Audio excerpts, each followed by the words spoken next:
नमस्कार मित्रों, भगवत चर्चा में एक बार फिर आप सबका स्वागत है। हम लोग भगवत गीता के 18वें अध्याय मोक्ष संन्यास योग पे चर्चा कर रहे हैं और इस अध्याय के 54 श्लोकों तक चर्चा किया है। आज 55वें श्लोक पे बात करेंगे। हम लोगों का जो प्रकरण चल रहा है चर्चा का, उसमें भगवान श्री कृष्ण ने ये कहा है कि अर्जुन तू मुझको तत्व से जान, क्योंकि असली चीज है तत्व से जानना उस परम सत्य को। परम सत्य ही परमात्मा है और परम सत्य को तत्व से ही जाना जाए तो ही असली रूप में आप जान पाएंगे। सांख्य 25 तत्वों की बात करता है। पंच कर्मेंद्रियां, पंच ज्ञानेंद्रियां, पंच महाभूत, पंच तन्मात्राएं, महातत्व, मन, बुद्धि और पुरुष। मन, बुद्धि, चित्त और पुरुष, 25 तत्व। इन 25 तत्वों को जो जान लेता है वो परमात्मा को जान लेता है। ये सांख्य की देशना है। तो जो ज्ञान से जानना चाहते हैं उस परम सत्य को, उस तत्व को जाने। अब इसके अलावा भगवान ने ये भी कहा है कि अगर आप ज्ञान से नहीं जान पा रहे हैं तो आप मेरी शरण में आ जाएं और मुझको जान लेंगे तो भी आप सारे तत्वों को जान लेंगे। तो परम सत्य को तत्व से जानना ही असली है। विज्ञान अपने तरीके से उन तत्वों की खोजबीन कर रहा है सैकड़ों साल से। विज्ञान का इतिहास, आधुनिक विज्ञान की बात करें तो बहुत पुराना नहीं है, बहुत पुराना नहीं है। उसमें मुख्य प्रगति भी 300-400 सालों में आई है। उसी को आधुनिक विज्ञान आप समझिए। तो ये तत्वों को जानता है तोड़ तोड़ के। फूल के बारे में जानना है तो उसको तोड़ेगा प्रयोगशाला में ले जाके। फूल को पत्ती पत्ती अलग करेगा, टुकड़ा टुकड़ा करेगा, फिर कण को तोड़ेगा, फिर इलेक्ट्रॉन प्रोटॉन न्यूट्रॉन में ले आकर के कहेगा कि इस गुलाब के या इस गेंदा में ये तत्व हैं, इसमें ये तत्व नदारत, इसमें ये तत्व हैं। तो वो तत्वों को अपने तरीके से डिफाइन करता है। कभी वैज्ञानिक कहा करते थे कि संसार में सिर्फ 108 तत्व हैं, जिसे मेंडलीव की आवर्त सारणी के रूप में आपने पढ़ा होगा। फिर कहा गया कि नहीं, कुछ और तत्व हैं, कार्बनिक तत्व भी हैं, उनकी अलग से सारणी बताई गई।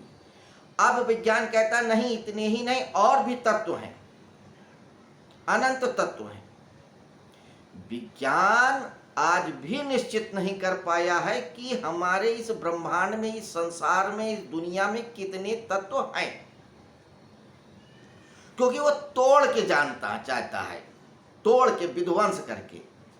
जबकि पूरब ने जोड़ के जाना, योग करके।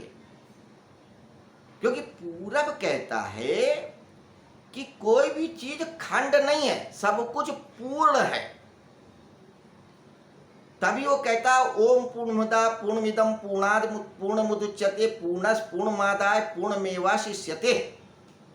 पूर्ण से पूर्ण निकलता है, पूर्ण से निकाल दोगे पूर्ण तो पूर्ण ही बचेगा। पूर्ण के सिवा कुछ नहीं है, कुछ भी अपूर्ण है ही नहीं। पूर्ण यानी योग।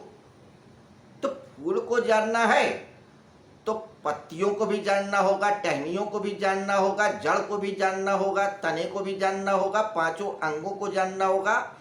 इसके साथ जिस धरती पे खिला है उस धरती को जानना होगा। मट्टी कैसी है, दोमट मिट्टी है, काली मिट्टी है, धूसर मिट्टी है, बलुई मिट्टी है, मिट्टी को जानो। फिर पृथ्वी को जानो, फिर जल कैसा दिया गया है, जल को जानो, वायु को जानो, सूर्य की किरणें कैसी पड़ रही, अग्नि को जानो, आकाश को जानो।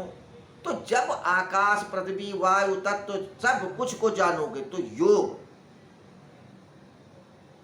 तो सब कुछ को जोड़ के ही जान पाओगे। ब्रह्म को जानोगे तो ही फूल को जान पाओगे, तो ही अंश को जान पाओगे। क्योंकि जो ब्रह्म है वही अंड में भी है, यथा पिंडे तथा ब्रह्मांडे। तो जो अंश में है वही पूर्ण में है। इसलिए भारतीय देशना योग की बात करती है। भगवत गीता में भी सारे अध्यायों में नाम के आगे योग लगा है कि योग ही हो, आप योग के अलावा कुछ हो भी नहीं सकते। बस हमने समझ लिया है कि हम योगी नहीं हैं, भूल गए हैं एक्चुअली। तो सारी कवायद, सारी एक्सरसाइज, सारी विधियां सिर्फ स्मरण करने की है। स्मरण कर लिया, बात खत्म हो गई। अब वो स्मरण ज्ञान से आवे, भक्ति से आवे, निष्काम कर्म से आवे, हठ योग से आवे, किसी योग से आवे, सांभोपाय से आए, आणोपाय से आए, भैरवोपाय से आए, किस उपाय से आए, वो मतलब नहीं है, वो अलग बात है। मुख्य बात है कि उस पूर्ण को जान लो, उस परम तत्व को जान लो, वही असली चीज है।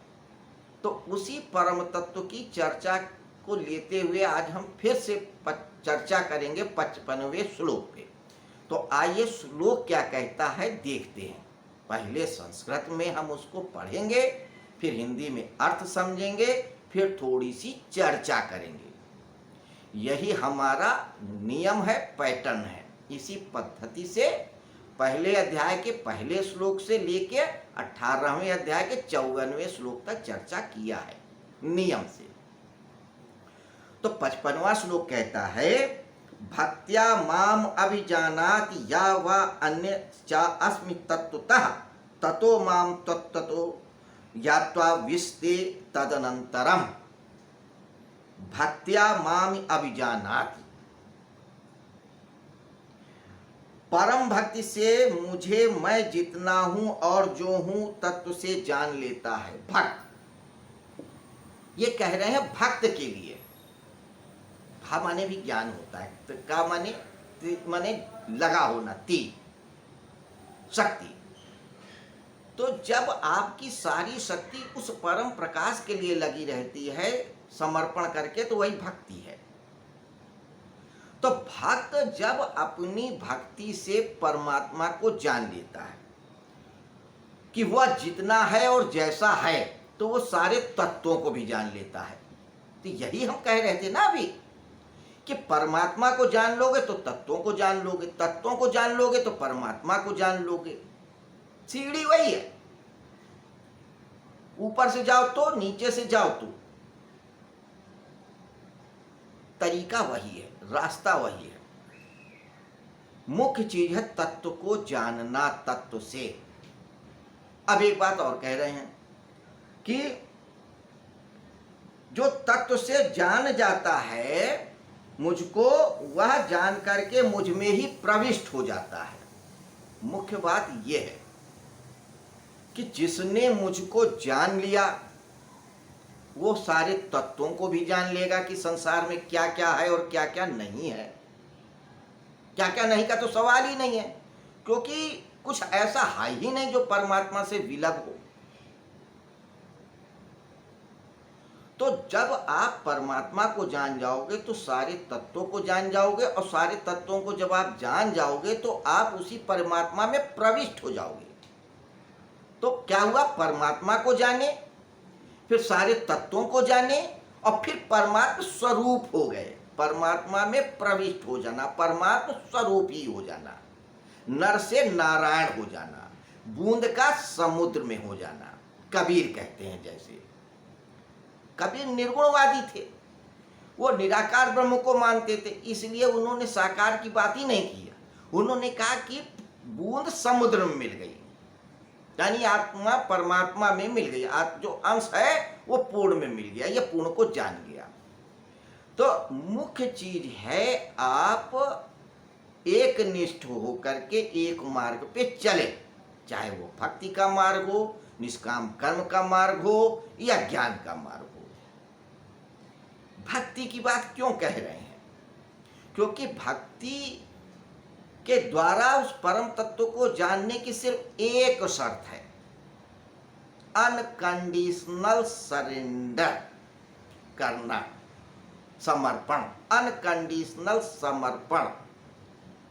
कोई शर्त ही नहीं है समर्पण करते वक्त। जब आप अनकंडीशनल समर्पण कर देते हैं कि हे वासुदेव, हे केशव, हे कृष्ण, हे माधव, मैं समर्पण करता हूं तुम्हारे आगे। अब तुम मुझे नरक दो, स्वर्ग दो, अच्छा करो, बुरा करो, मृत्यु दो, जीवन दो, कुछ भी करो, कुछ दो, कुछ न दो। अब तो त्वमेव माता च पिता त्वमेव सखा च बंधुश्च मे, तुम ही सब कुछ हो। मुझे अब न तुमसे कुछ कहना है, न पूछना है, न जानना है, न पाना है। जो तेरी इच्छा हो वो कर। तो जब आप अनकंडीशनल सरेंडर कर देते हैं तो वैसे ही आप परमात्मा को जान जाते हैं, क्योंकि परमात्मा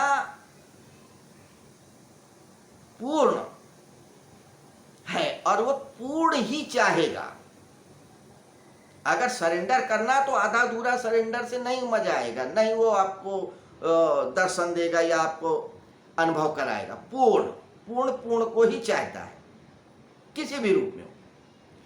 अगर आप घृणा रखते हो, द्वेष रखते हो, तो शिशुपाल की तरह रखो। शिशुपाल परमात्मा के कृपा का क्यों पात्र हुआ? क्योंकि वो इतनी घृणा किया भगवान श्री कृष्ण ने, इतनी की चरम पे। सामने वो उनको अपशब्द कहते रहा, तो चरम पे घृणा करो पूर्ण, भगवान उसमें भी खुश हैं। अहंकार करो तो पूर्ण करो, उसमें कुछ छोड़ो नहीं। कोई भी आ जाए, तू कौन?